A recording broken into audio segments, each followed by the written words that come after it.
Good afternoon. Eric Matson is an associate professor of computer and information technology at Purdue. He is interested in the research areas of software engineering and development, sensors, sensor networks, robotics, artificial intelligence, and its applications. While all of these areas are quite broad, he's primarily focused on the intersections of these technologies. Today, he will present a talk titled, "Whether They Fly, Crawl, Roll, or Swim, There is Great Value and Peril in this New Age of Machines that Control Themselves." Please take a moment to silence all electronic devices, but don't put them away. We'd like to have you live tweeting at hashtag Dawn or Doom. Thank you. Thanks. Okay. First of all, thanks to the organizers for inviting me to be a speaker this year. Secondly, thanks for all of you to come and participate. It's nice to see lots of crowds. I am Eric Matson. I'm a professor here at Purdue. Before I came to Purdue, I worked research in many companies, or several companies. A lot of this work that we're talking about today, this is very applied, real work. And I'm a member of BASS, which is the Board of Army Science and Technology. So I do a lot of work evaluating military hardware, military applications, but also threats. Now, that's for National Academy of Science. Now, I can't talk about a lot of those today, but I'll talk a lot of things around that. And we have a new research center here just for this work at Purdue. So kind of the agenda, and I'm not a great slide producer, so my slides aren't as fancy and funny as some, but hopefully we can work through them. We'll talk about the background of this work. We'll talk about a motivating case, why there's cool opportunity, but also great danger in what we do. We'll talk about some of the threats and some of the plans. And I have to warn you in advance, as kind of a spoiler alert, the work we do is definitely on the doom side. And you'll see why. For the first 2 years I did this, they didn't invite me last year to speak, I think because I was too doomy the first 2 years, so maybe, Okay, so think about technology, right? 20 years ago, I never thought I could connect to anyone in the world directly. 10 years ago, I never thought revolutions would begin because of a Twitter feed, right? If you look at Arab Spring. Currently, I never thought that my house could be invaded both electronically and physically without my knowledge by a $50 UAV I can buy at any retail. And including, I had a group of visiting people from Kazakhstan one time, and they said, how easy is it to get a UAV? And I was taking them back to the airport in Chicago, and I stopped in a large Love's truck stop. And we walked in there, and there were 9 different UAVs you could buy in a Love truck stop in Merrillville, Indiana. And so it's really easy technology to get. 5 to 20 years from now, what's possible? Well, it's not even 5 to 20 years ago. It's pretty much today. This technology and its, how it's advancing and who's using it and who has access to it is moving very fast. So as we think of these systems as generic robots, and everything I do is robotics and AI for the most part, with a specific application around safety and security and a little bit of agriculture. But as robots advance in intelligence, control, and autonomy, does this placement within human society? And that's what we're really here to talk about. Not a robot that's sitting in a factory that nobody ever sees. There's an issue with that and the fact that it's probably displaced a human at some point. And that causes one sort of peril. But here we're talking about more direct peril. Does it make humanity safer? Does it make our life easier? Or does it increase our overall level of risk and exposure? And so I'll talk a little bit about both those. We'll talk about both sides of the issue. But we'll talk about the second one probably more than the first. So, provocative topic. I think one of the real ideas of this whole series is to provoke you to think about the world around you. The little decisions, the things you do, you know, kind of the butterfly effect of doing, you know, what is the butterfly effect of having a robotic sweeper in your house? I don't know, probably for your cat really much worse than you, but that's reality. Are thinking machines combined with physical machines the dawn of a bright future, or sort of the harbingers of doom? Well, let's see. Now the cool thing is I just recently read a book that talked about autonomous systems of World War I. So autonomous systems have been around a long time. The interesting thing, there was one that was a guided missile that was guided by having a bird in the nose cone, and it would peck where it wants to go, and the missile would actually go. So the intelligence was a bird, but apparently it did work. What is the outcome of a world full of good and bad drones? So in this case, we're going to start off with a discussion about UAVs, but we're going to continue on with a discussion of bigger, more destructive, more dangerous, but more useful things. So the goal, I'm not here to answer the question. Now my job as a college professor, I'm not here to indoctrinate. I'm not here to tell people what to think. I want to make you think about things. I want to make you think about all sides of a problem. And so maybe you have a disposition to doom, and maybe you're very optimistic and think it's dawn. I don't really care about that. I just want you to think. I want you to be able to walk away and go, wow, that either scares me, or I should do something, or inspire you to go out and do something good or bad. Become aware of the changing world around you and technology impacts of your life. Now, when we talk about this subject, this is not something that's somebody else has to worry about.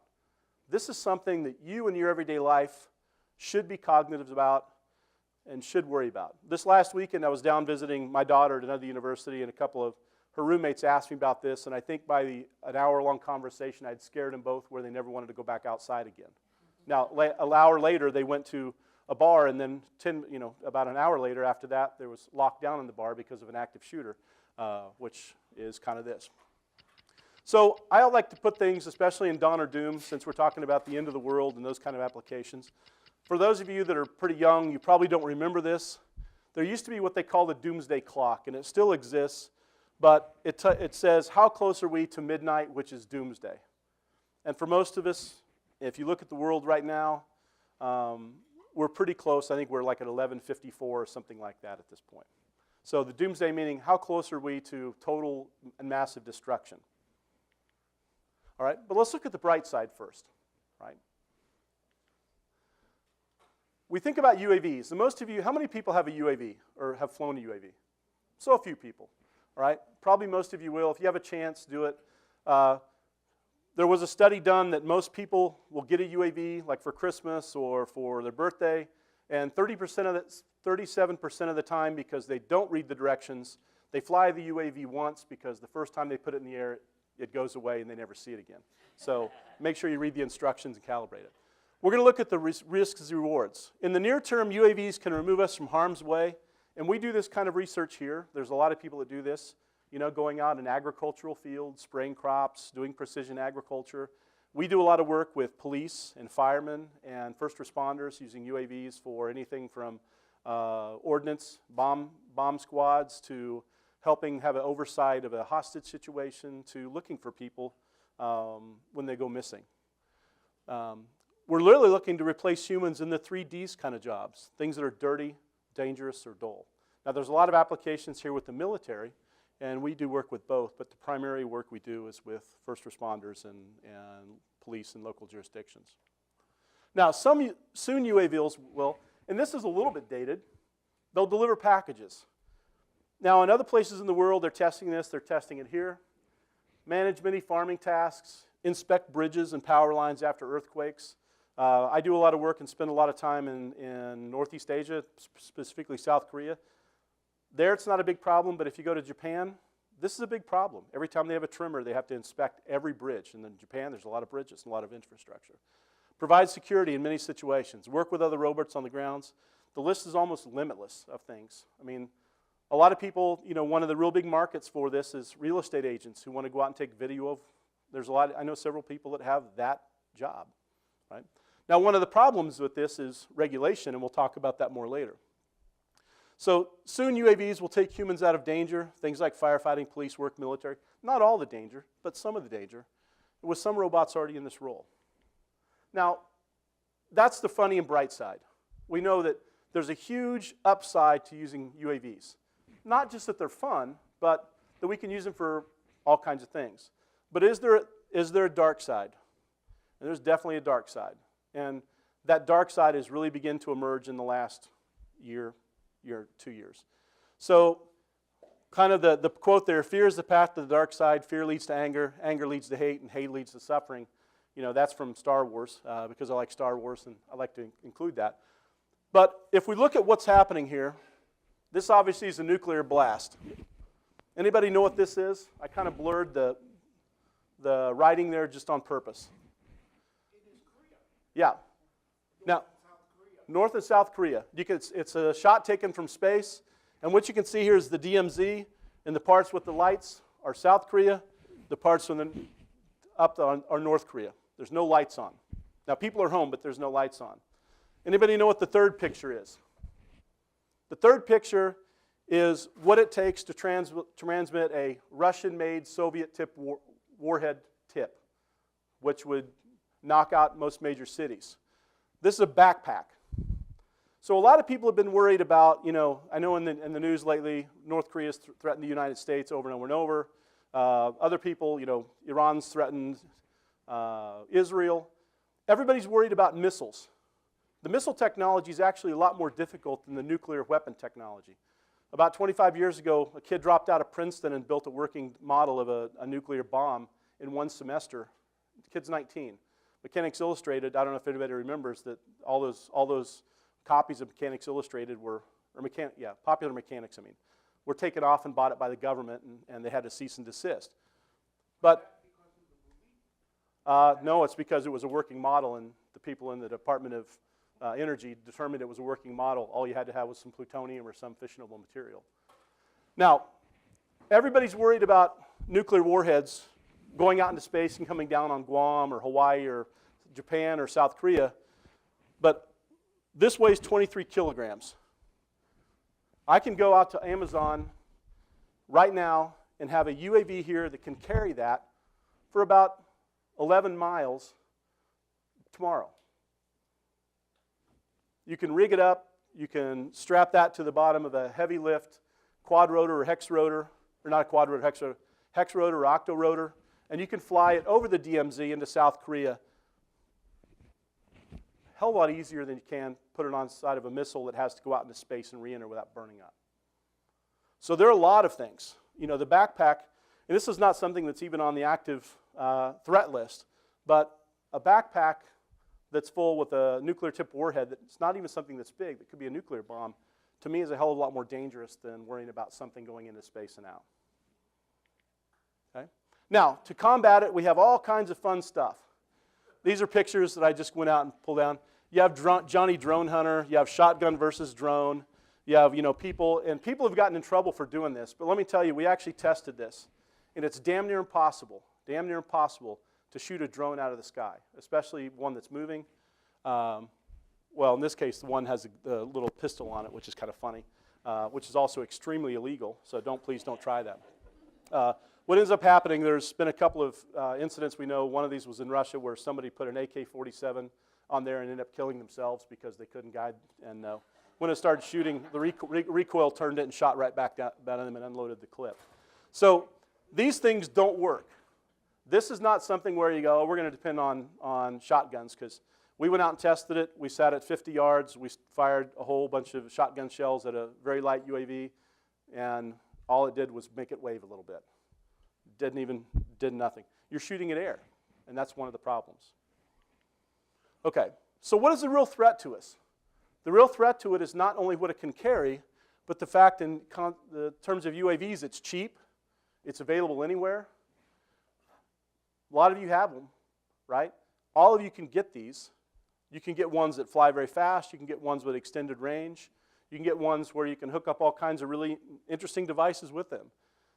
Agility, penetration capability, carry payload. The other day there's been a couple of news stories lately. One was a new large military ship in England where they somebody took a UAV, flew it out, landed on the deck of this new ship while it's being built. It's almost finished. And then took the video back and posted it on YouTube. The military didn't even know that it happened until it was posted on YouTube. You can't see them. There's no detection. Even military-grade radar can't pick one up. And so this is not a good combination of technology for people that are motivated. It's also dangerous because current policy of the U.S., of different government agencies, doesn't allow you to even do anything about it. And so there's a lot of different issues that have to go along with this area. Okay? So let's take a thing about, what about a place we hold dear, right? Now that's from the Purdue song, right? Everybody hopefully knows what this is. This is the Purdue Stadium. And this was during a game last year. No, I'm just kidding. No. Just a joke. Actually, this was just a day we were asked by the Purdue Police Department and the Fire Department to go out and fly drones to detect the threat because the Department of Homeland Security had asked them to do it. But if you see, we're up on top of the deck, and this is a UAV. This is a UAV that some of my grad students flew down over and onto the field. We had about 15 different people standing on top with binoculars that couldn't even see it. It's a nice, clear, bright blue day. Couldn't see it. Even once in the stadium, that people have a hard time even picking out of this. And if it wasn't sitting on this black background, you wouldn't be able to see it. Okay? So it's hard to see. At more than 300 meters, you won't see one unless it's really, really big. So think about the threat that would happen to a place like Purdue's football stadium. Well, when it's full. Last week we had the first sellout in 10 years for the Michigan game, so it didn't look like this. Now, here's a threat scenario.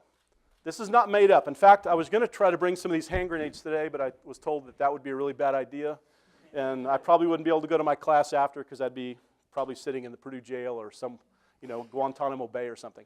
So, anybody know what this is? Standard U.S. M67 hand grenade. Not that expensive, especially if you go down to Tijuana and buy them on the black market. You can order inert shells of these for a few dollars and stuff the explosive in yourself. Now, one of the threats, and this is actually a threat scenario, this is the DJI Phantom 2. Last year, there's a newer model now. This was the most popular UAV in the world. In fact, DJI represents about 85% of the UAV market in the world from Shenzhen, China. This you can buy for about $500 on Amazon or any other place. This is a mayonnaise jar. This you can buy for a couple of dollars at any grocery store. Once you eat the mayonnaise and wash it out, you can take this M67 hand grenade, pull the pin, slide it in the mayonnaise jar. You pull the pin, then the lever comes out. Once the lever's out, it arms it. But you can actually pull the pin without having the lever come out all the way, slide it in the jar, and it won't arm. Well, then you take the jar, you put 3 of these in, put them in the jar, take the jar, duct tape it to the bottom of this, and send it into something. You have about $600 worth of terrorist equipment sitting there that any 12-year-old, if they read the directions, can operate. Now, this is actually what's happening, and you see this a lot now with videos in Afghanistan and Iraq and any place ISIS is operating, because this is the kind of thing they're doing. Now, if we look at this in terms of Purdue, if I'm a terrorist and I have some grievance against Purdue or I want to hit a soft target like a football game, for $5,000 I can get 10 of these. I can arm them. I can pull them out of my trunk at halftime, send into the game when everybody's coming back to their seat, do 1 per section. And what's going to happen is I'm probably, with each landing, I'm probably going to kill everybody within a 10 to 15 meter ratio, or injure you, depending on the shrapnel spread and things like that. And so I have 10 of these. I'm probably going to kill 100 people. But what's going to happen when people see these flying in is all 70,000 people are going to start storming out of the stadium. And if you look at mass evacuations of stadiums and emergencies, more will die, and way more will be injured just in the panic that ensues after. Now, you may think this is kind of far-fetched. This is actually a scenario that's been run by several terrorist organizations. This is published online, and it tells you how to do it. And anybody in here with an undergraduate degree that understands a little bit of this technology, anyone in here could carry it out with about an hour of training. And you have to go to Tijuana to buy the M67 hand grenades. Okay? Now, this is a little case study. In February 2015, we were called to meeting to Washington, D.C. I was told to come to Washington. I didn't know why. I just had to be up there, and we had to meet at a semi-secret facility. And this was in a rapid response to drone threats, and that's all we were told. Well, this was actually motivated by landing at the White House. There was a drone a couple years ago that landed on the White House lawn. Now, you may know that. What you may not know, but I can tell you because it's not secret, is the person who landed on the White House lawn was a Department of Defense worker who was drunk at 3 o'clock in the morning trying to impress his girlfriend with his drone flying skills. And he was in the 37% that fly away the first time, because his flew away, his just happened to land on the White House lawn, which if you've been to Washington, you know the lawn around the White House is probably one of the most protected spaces in the world, if not the most protected. So this was a really bad thing for his career. Right? Now, but given this, that the secret security or the Secret Service and all the people around it, the Capitol Police, Nobody even saw it coming. It just landed and it sat there. Now, luckily, it wasn't a threat. It was just a drunk guy being stupid. But we got tasked with developing a system to track, target, and kill Class 1 UAVs. It had to be in a low-regret environment. This means it's a non-military engagement. Military, I found on the military battlefield, I can use anything. I can use electronic pulse. I can use electronic warfare. I can blow it out of the sky. I can use a G minigun throwing out 1,000 rounds a second. I have a lot of options. If I'm in the Washington Mall, or if I'm in Lollapalooza, or Burning Man, or a giant rock concert, or a football game, I can't use any of those, because if I do, you know, if it's a drunk guy flying his UAV and it gets off the hook, then I kill 1,000 people trying to prevent that. And that's not a good scenario either. And plus, it's illegal. So they said we had to do it in a public place, and system must be autonomous, and they gave us 90 days to do it. They picked 8 teams. One of us, Purdue, was our group. They picked 7 other people from different labs and different things around the country. After 90 days, we're the only ones that did it, and I'll show you the video here a little later. But everybody else quit because it was crazy. We were just stupid enough to actually keep going. Now, look at this. This is the White House. For some of you, and I know Zach has intense knowledge of this. Now, here's another one. This is the famous Mayo guy, the guy that landed and smashed his plane or his helicopter or his kind of personal helicopter there, I guess protesting something. I'm not sure what he was protesting. But you see another UAV, and you see the space around this. This is very heavily guarded territory. Now, the basic specs of the project, and this is important because this also represents the specs of all of these things. You have to assume presence of humans. You have a 500-meter range of detection. You can't see one more than 300 meters. Military-grade radar that we used, that was used for tracking inbound sniper rounds in Afghanistan and Iraq, could only see one of these things at 330 yards. So you have no time. Now, it had to detect and system actuate within 2 seconds and 100 meters. You had the deployment of countermeasures, which means you're trying to take it down in 4. You had low regret, which means you can't kill anybody on the ground. And it had to be autonomous. So it's a pretty easy engineering problem, right? Nothing really big about that. Now, here's what we're trying to detect. UAVs roughly the size of the Phantom. If you look at this, what do you see? It's all plastic, right? A radar doesn't track or detect plastic. If you look at the metal stuff inside, there's very little of it. It's about the size of your thumb. There's not much there. So trying to find it, whether it's by human vision or whether it's by a military-grade radar system that's set out there looking for it, it's damn near impossible to find. So we set up a thing of all kinds of countermeasures. We tried, we actually created a G minigun out of paintballs. We could shoot 1,000 paintballs in 1 second, which was pretty cool. Not really practical, but we were looking at paintballs that had wires in them and electric charges and all kinds of things. But we can win any paintball fight in the world, but it didn't work in this case because it's too short range. We looked at water cannons. We looked at a lot of things. And we had net guns, net walls, and all these things. And a lot of it didn't work very well. And part of it was the time to deploy. But this was sort of we called it Project Bananas, which is probably a pretty accurate name. So here's an engagement area. So when we did this, we had to act very quick.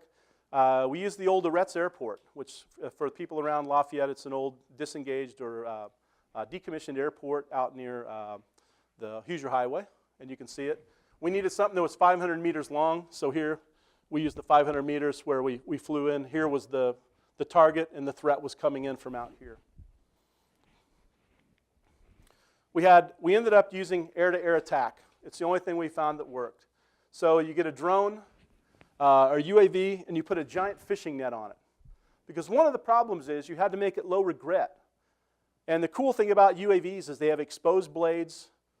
When they get caught up to a fishing line, they just suck themselves in and tie in. So you need a drone that's slightly faster, slightly better, and can overcome the DJ Phantom. Consequently, the DJ Phantom is the one that landed like this, is the exact one that landed on the White House, which he was probably taking some pictures of the Obama family at that point. But in this case, we have an Iris 3D, which is slightly bigger, open source. We can do a little more with the control system. We set up a monofilament net. The monofilament net's a couple of meters long and about 1.5 meters wide. It kind of stretches depending on the wind, but it's very light and flexible and has a carbon fiber frame. And then we set up a way for all of these different countermeasures to feed data in. And we had some interesting problems. You have 2 UAVs up there, and you have a radar pointing and looking at them. Half the time, our UAV was chasing itself because you wouldn't know which one was looking at what. So sometimes the bad UAV would be coming in and the other UAV would just be going in circles because it was chasing itself. It's a very difficult problem. We use radar, and you can see here, and I'll show you a video here in a minute, and I'll keep this kind of brief, but this is the runway. The yellow piece is the runway. This blue one is the UAV that went out to kill the other UAV. So you can see it just goes out here and sits and waits until it gets a detection. Then it flies out and starts trying to kill it. And all these black marks are the radar detections of that UAV. Now, it wasn't flying around in great patterns. It was actually coming in pretty straight. And so you see how hard it is to detect it. It's sitting right here, but we're getting detections. It's 50 meters away. So it's very difficult. The red dot is where we actually finally killed it. The closer you get, the better track you can get. And the radar finally got it. The other one is with a LiDAR. A LiDAR technology was also pretty expensive, and that LiDAR was actually meant for tracking human faces, but we converted it to be used to track a UAV. It worked really well. It was very precise, but if you know anything about a LiDAR uses laser beams, and it's very precise, but the farther you get away, the laser beams spread out, and then the UAV disappears between the laser beams. So here's a video. And this is at the Old Retz Airport. I don't think I have sound on. If I do, you just hear whirring noises, and at the end you hear everybody cheer, and there's a few curse words, so I'll probably not do that. This is the runway. This is the UAV that's just sitting out here. Now, what happens is, when we start this experiment, we put the UAVs out there, and then we turn them both to autonomous mode. So there's no humans in the loop at all. This is completely autonomous. And what you'll see here, this is the first ever autonomous, we actually documented this with the government. It's the first ever documented drone-to-drone kill that happened. It happened here just a few miles away from Purdue. So it's sitting there waiting to go. And you see it got a detection from the radar, so it takes off. It's pulling its giant net. Now what it's supposed to do is go out and actually entangle the UAV in the net and take it to a safe space so it doesn't fall on the crowd. We weren't completely successful in that right. It flew by it there. It did a detection, but flew by it, and now it's behind it, chasing it. And it's coming up behind it. It's hard to see in the video. It comes in and knocks it out of the sky. So that's the first time this ever happened. At that, we had about 15 different government agencies out there that day, along with several companies and policymakers and things like that. And you can see the Hoosier Heartland Highway in the back. And then it falls. Well, it doesn't fall, it just returns. Now this is the only conceivable scenario that we've seen that will actually work so far in a public space. Okay? So with that, you just saw the first ever autonomous drone kill, and it was here at Purdue, and it was kind of cool. And it actually, the nice thing is, we didn't get any of the money, but the DHS actually quadrupled the funding for counter UAV search because they didn't think anybody would actually do it. So we helped some people out. Now to do this and counter this, we've come up with a new research center because there's so many issues around this. Under Purdue Homeland Security, we need to think about policy. Right now, if I use that system at the Purdue football game and stopped a drone from going into the stadium and doing something bad, the person running the drone wouldn't be arrested. I would. Because under current law, I just committed a terrorist act. A UAV is treated the same as a small airplane, a Cessna or some light aircraft. You even have a tail number you have to register. So if I go out and take down something that's carrying a hand grenade, the terrorist probably will get away, but I will actually, if they enforce the law, I will be taken to jail and charged with a terrorist act of hijacking. So under current law, if I go out and do this, I'm actually a hijacker, which is kind of funny, I guess, but that's the state. So technology, education, engagement, but policy is a big issue right now. Now, the opportunities, if we look at this, that's just UAVs. But let's think about autonomous vehicles. The economic impacts of autonomous systems is tremendous. Money, time, convenience, Cars that can drive us when we work, enjoy a book. No need to plan. Everybody likes Uber and Lyft. You know, college students use this stuff a lot. Ships that can navigate oceans with freight. Trains that can deliver cargo. There's a lot of investment. Google, one of my students, PhD students out at Cruise, a company that just got bought by GM for $1 billion, and Uber. But what are the threats? We looked at counter UAVs that can carry a couple of pounds. But what about other kinds of vehicles? Okay? Recently, the threat's been in the air. Everybody's focusing on, you know, UAVs in the air, but it's a minimal national priority from a security standpoint. But with emerging threat technology, the threat moves to ground: cars, trucks, heavy equipment, wrecked vehicles, water, boats, ships, submarines, personal watercraft. Just with UAS, there's absolutely no way to see it coming. And even worse, there's not even an investment being done in this area. Now, you may say, well, that's 20, 30 years out. Let's talk about that. Now, with the opportunities, the motivation, the opportunities are vast, the threats are great. I've talked to these people in these car companies on a semi-regular, not all of them, but some of them, and say, what are you guys doing about this particular problem? They go, we're not worried about that. We're worried about making an autonomous car so we can make money. Uber's worth $68 billion. There's a lot of money in cars, car riding. Now, counter-UAS has been developed for several years, yet there's still no real systems that can act as a true deterrence. There's 67 companies out there that exist just to counter UAVs, and not a single one of them has a counter UAV threat or a counter UAV solution that will work. Not a single one. Any one of my grad students could disable and overcome those in a matter of probably 15 minutes to an hour. They just don't work. And they work with so many assumptions in a real scenario, they're not going to work. No counter UAV systems are low threat, which means there's nothing out to protect you. You go to a football game, you go to something else, there's nothing that exists that will work in that environment. So right now, there's really no current realistic action to do anything after several years of research. Now, we look back to the threat in the air. You know, back to the scenario, you can't see it or hear it. You can detect it at 300 meters, but it's moving at 20 meters a second. So you got 15 seconds from the time you detect it till the time it goes boom. Very cheap, easy to build, 15-meter kill radius, widespread panic. A lot of people say, oh, radio jam it. Well, there's nothing to jam. It's actually illegal to do that anyway, and there's no policy surrounding to allowing you to do that.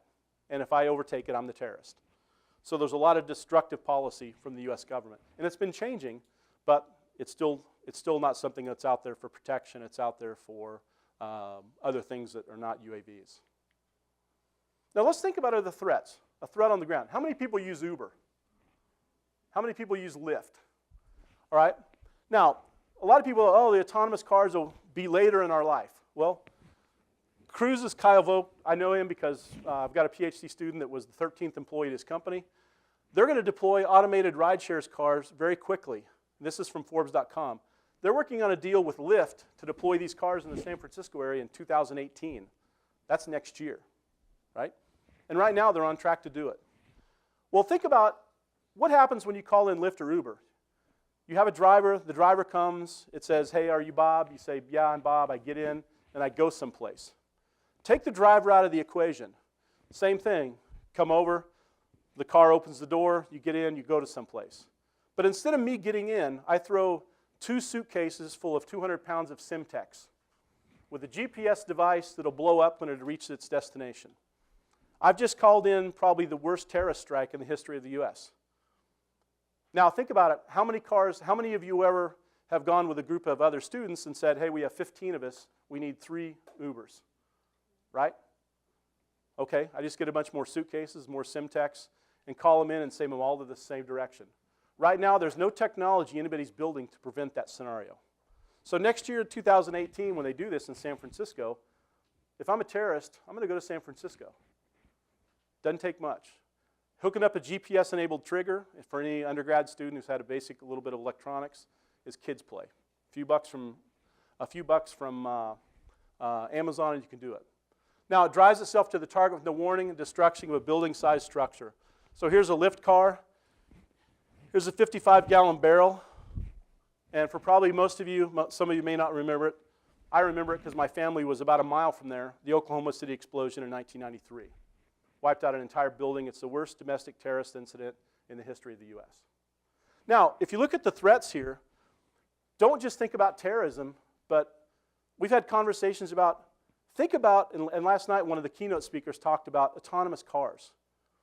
what's going to happen when autonomous cars and autonomous trucks take the road?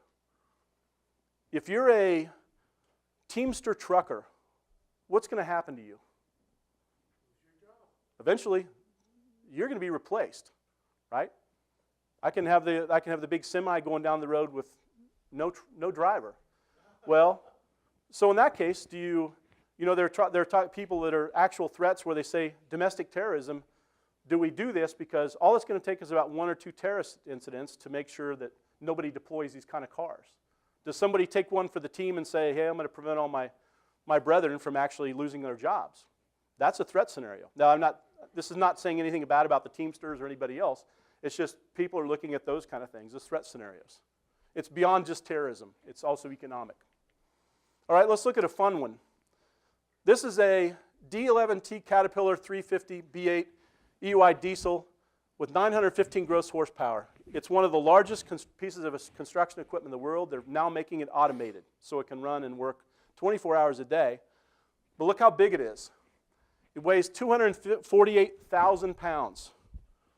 And short of calling in a missile strike on it, there's nothing that can stop it. Now, there's a guy that went crazy with one of these a couple years ago.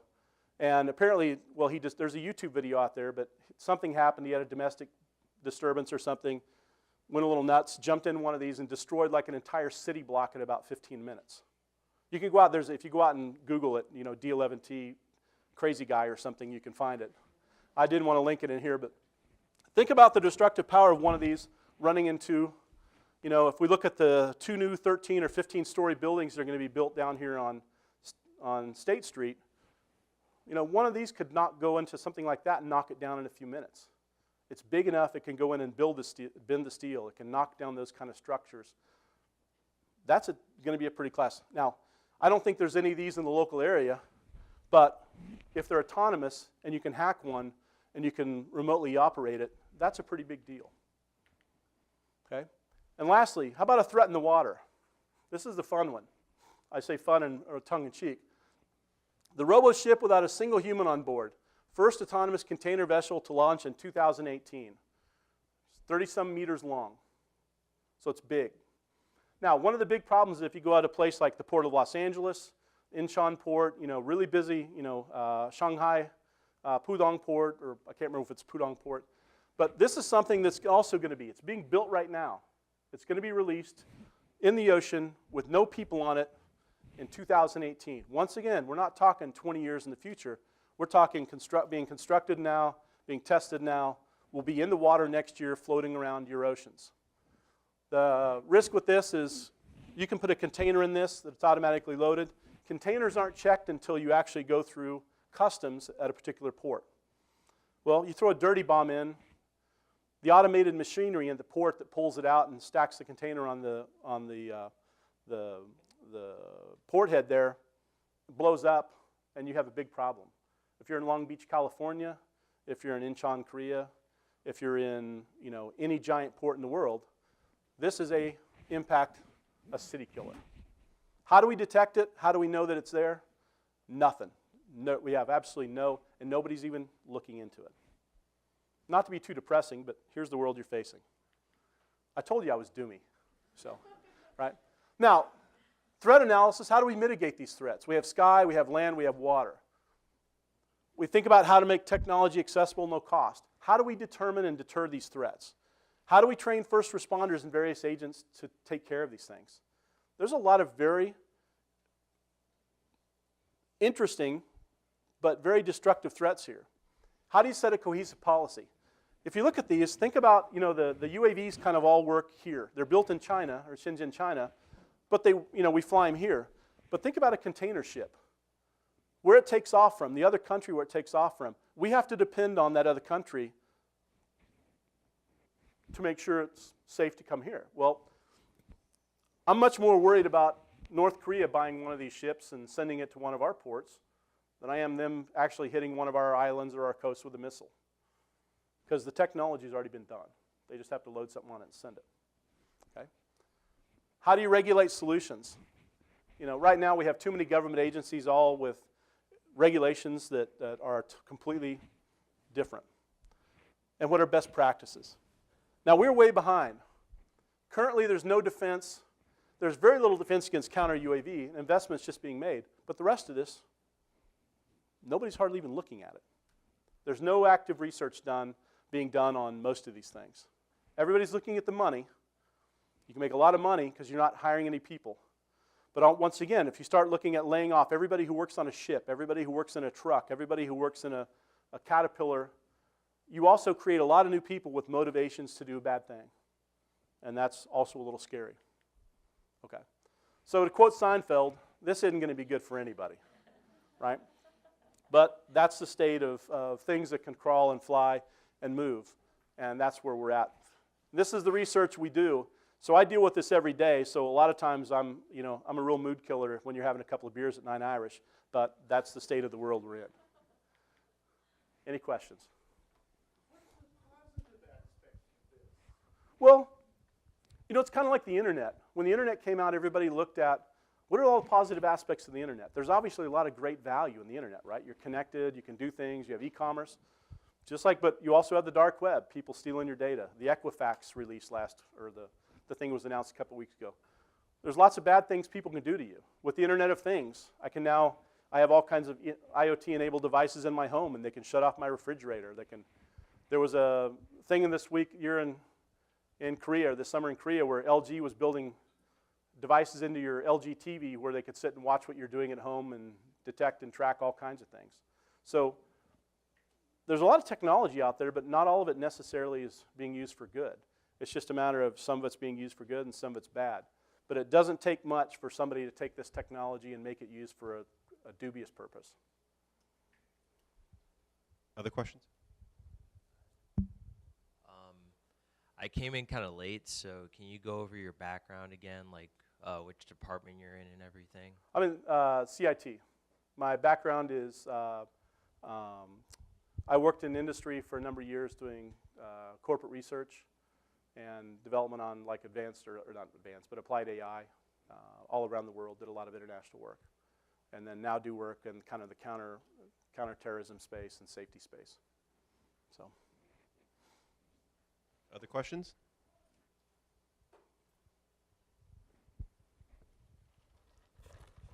I can't really think that you could use an ARV, one of these machines, to try to take down another machine. I mean, you've said basically you're warning us about everything that might happen, but I still think you could use this to solve the problem, to actually. You mean a UAV? Yeah, UAV, the Hunter UAV. Yeah. Better viewer ports or whatever. Well, one of the real things right now, because of the policy, I just had a PhD student that graduated, and she used what's called an optical flow system to track something. So you put a UAV up that tracks another UAV from behind. It's kind of like an old gaming system where you sit and track something. But one of the reasons for doing that is because if I go up and take down a UAV that's doing nothing really bad other than being in the wrong place, I'm a terrorist. So I can get up behind it and see if there's a threat, if there's a credible threat. And we're working with several government agencies on this now. But if there's a credible threat, I can then see it, take pictures of it, and have evidence that when we took it down, there was a bomb, there was wires sticking out, there was Simtex, there was something that showed that this was a threat. Because if it doesn't, I'm going to go to prison. There's actually a number of people in prison now because people flew UAVs over their swimming pool and they took them down or shot them down or did things like that. So there's a number of people in prison currently serving time because they did that. So you have to be very careful about what you do because the laws right now are in favor of the terrorists. Yeah. So, can't you get some type of documentation to let you have the ability to take down drones without being penalized? Not in civilian airspace. In civilian airspace, in low regret environments, there's no documentation. Now the police can do it, but even then it's just kind of like, the police go out and make the wrong call and shoot somebody that doesn't have a gun. Look what happens, right? It's the same thing in this case. You go out and shoot somebody's UAV down that's not actually a threat. And 99.9% of them probably are out there just not a threat, a real threat, other than may crash into the crowd and hurt somebody with the propeller or something like that. But I mean, they're not really out there doing real damage, but yeah, right now the actual policy is it's very difficult for us even to do research outside with the policies that exist. We skate the line a lot of times of legal authority to do research. Now, we've been invited to go test these in the Washington Mall area, but only because the people with guns will be there protecting us to do it. And they're the ones who actually have to enforce it, and they say, we're not going to enforce it. Technically, flying it over the stadium is illegal, but because the police are there and they're the ones who will actually enforce it for all the government agencies, they said to come do it. So we had one government agency saying we have to do it, another government agency saying you can't, but the guys with the guns said we can, so we're going to listen to them. So. Let's give Dr. Hansen a round of applause. Okay. Thank you.